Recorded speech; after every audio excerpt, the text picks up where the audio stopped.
So sleep is huge, and you might be there going, yeah, I know that. But how many of you actually really look at it? How many of you actually go, yeah, I wonder how I can improve my sleep? And even if you sleep like a baby, you know, there are probably still ways, just like your nutrition, that we can move that needle a little bit. So for me, if people come into the club and they are exhausted, overwhelmed, stress is just getting on top of them a bit too much, I'll say, how do you sleep? You know, and if it's great, I actually sleep really well, I'll say, okay, so do you look after your sleep hygiene?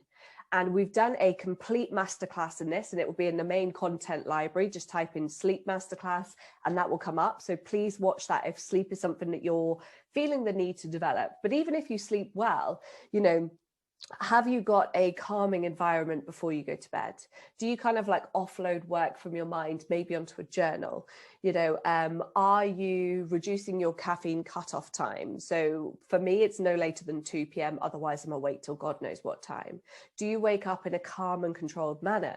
Okay, so there might be ways, even if you sleep well, to make it better. Okay, and sometimes you will sleep like crap, and that's okay. But if your sleep isn't so great, so if you're going to bed late, you're kind of watching TV until the moment that you go to bed.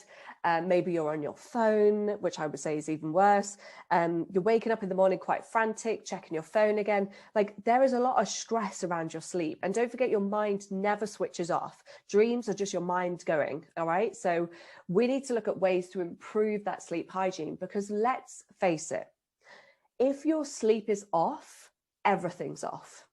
Some people can function quite well without it, but the majority of people, sleep is like the centerpiece, if you like.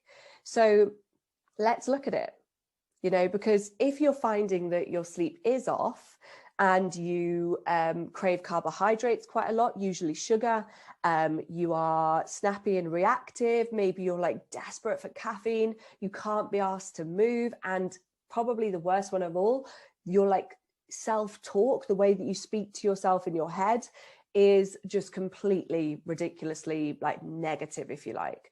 And those things, there could be other things that are going on as well. However, if we look at sleep, if you're going to bed late and they're not sleeping very well, tossing and turning, you've got someone who snores next to you, or kids who interrupt, or you keep waking up and you're feeling stressed, and then you're waking up and you're out of sync in the morning, we want to slowly, with compassion for yourself, look at ways that we can help it. So maybe it's that you have a digital cutoff time. For me, unless I'm teaching, so doing the live sessions with you guys on Monday or Thursday, I will always go off my phone about 7:30 in the evening, 7:30, 8. And then it does not come on until about 7:30, 8 the next morning. Sometimes I'm awful at it. All right. And I will hold my hands up. Sometimes I'll be like straight on my phone first thing in the morning, or, you know, checking it before bed, but it doesn't do me any good, you know, and the stuff can wait. You know, if you're working up until the moment you go to bed, your brain doesn't have a chance to just slowly start to reduce the information that's in it. Okay. Because it's not going to switch off, but we can start to calm it, even if you just take 5 deep breaths before you go to sleep at night. So there could be the digital side of things. It could be the caffeine cutoff time. So you've got to figure out what's right for you.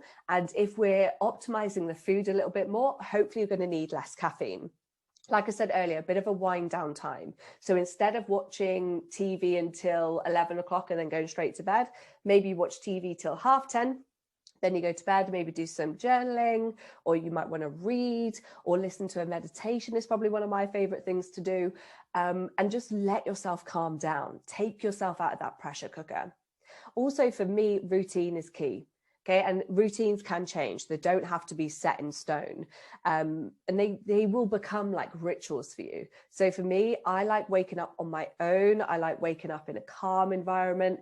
I used to always go for dog walks first thing in the morning, but it's pitch black and I don't enjoy it. So I've stopped that. I'll take Rodney slightly later on. I like to get water in first thing, and I try not to go on my phone until at least I've said good morning to myself, maybe done a bit of a morning meditation, or just taken some deep breaths. The same for the evening. So I try not to go on my phone. And listen here, I'm not saying I'm perfect and like I've got it all down to a T. I try not to do these things. More often than not, I'm great, but sometimes things start to slip, and that's okay. All right. And you need to allow yourself that kind of space as well. We're here learning together. That's all it is. So phone goes down. I can watch TV and then go up to bed, but then I'll try and just take some deep breaths in bed. Water's always to the side of me.